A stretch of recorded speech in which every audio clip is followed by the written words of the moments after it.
They rumble in from all points on the compass, and for 1 week each summer, this little town of 7,000 explodes to 500,000. But this is one city that looks nothing like the rest of America. You can go hours without seeing a person of color. In Sturgis, a minority is a white guy on a foreign bike. There are no debates over gun control here, or the ethics of the Me Too movement. And there is no doubt who is the leader of this pack. But you're a fan of the president? You think he's doing a good job? Of course, he's doing a lot better than what Obama did. This ghostwriter reveals himself as John Sands, a postal worker who rides up from Kentucky each year and, like so many I talk to, sees proof of Trump's brilliance in the booming economy. What they'll tell you is they say, it's the Trump bump, the economy is so good, people are feeling so good.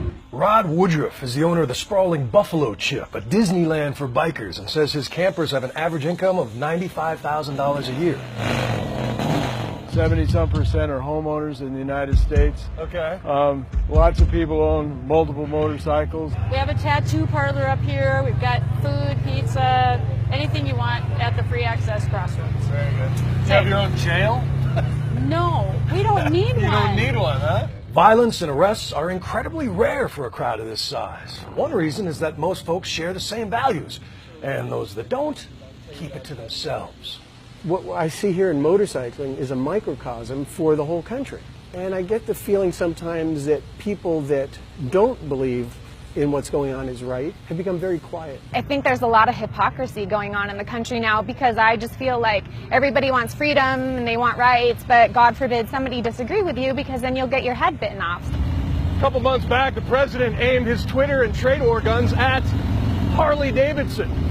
Even though they got a huge tax break, the company shut down a factory in Kansas City, laid off hundreds of workers, and said because of the tariffs, they'd have to start production in a new country overseas.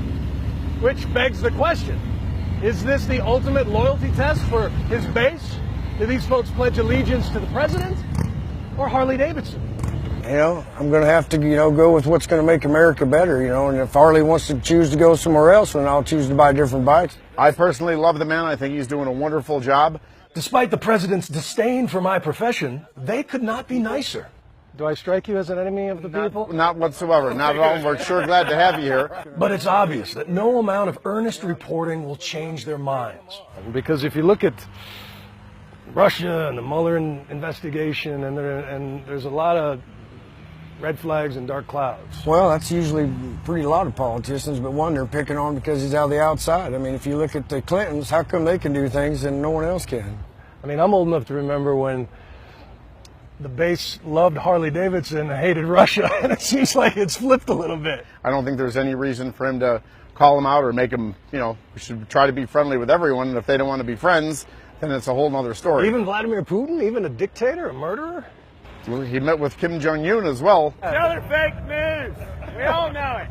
Here, touch me. Ask our Lord and Savior Donald J. Trump. He'll tell you. Back downtown, our presence sparks a debate between some Fox News fans from Texas and Bonnie from Nebraska.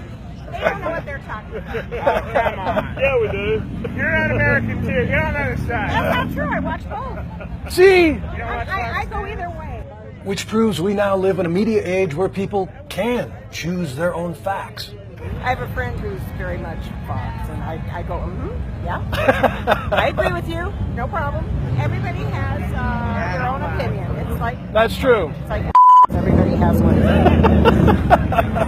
Just as long as we don't start shooting at each other, right? Right. But then the heckling is interrupted by a hero falling from the sky. Sergeant Dana Bowman, an Army Golden Knight who lost both legs in a mid-air collision. He lands with Old Glory, and just for a moment, it feels like we are all in this together.